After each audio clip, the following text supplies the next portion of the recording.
Thank you for joining us on this hot Saturday night. I'm Chris Nagus. Images of a Central West End couple brandishing guns outside their mansion last month have traveled across the globe, and tonight the guns seen in those images are in the hands of police. Investigative reporter Lauren Traeger was there as one of the weapons was turned over to detectives.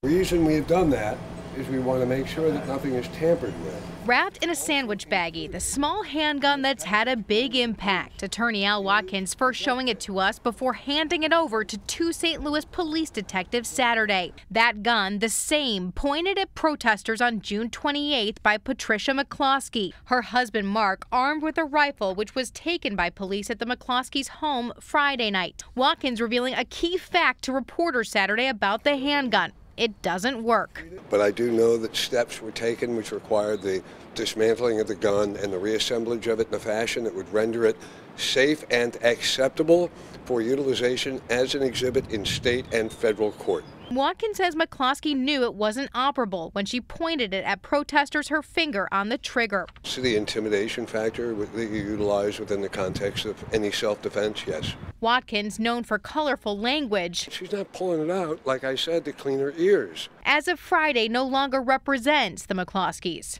It's perfectly legal. Criminal defense attorney Joel Schwartz now does. This particular case is being used as a political football, and that needs to stop. Instead, he says people need to focus on the facts. I think we need to remove all of the outside noise and look at the facts of the case, and the facts of the case are real simple. Under Missouri law, Castle Doctrine states you have a right to defend your property, and this was private property, in a manner that is reasonable under the circumstances, and it's clear to me they did. Still, he says it's clear from the search warrant the criminal investigation appears to be moving forward. Does it matter whether or not Mrs. McCloskey's weapon was operable? It would matter. The law states that a weapon needs to be readily capable of lethal use. Either way, he maintains the McCloskeys had every right to protect themselves and their home from people trespassing on a private street, and says they should not be charged.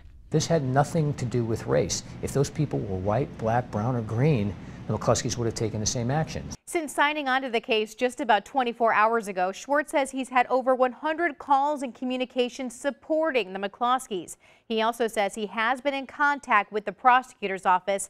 We reached out tonight to the prosecutor's office. They said they had no comment. You can bet we'll keep following the case. I'm Lauren Traeger, News 4 Investigates.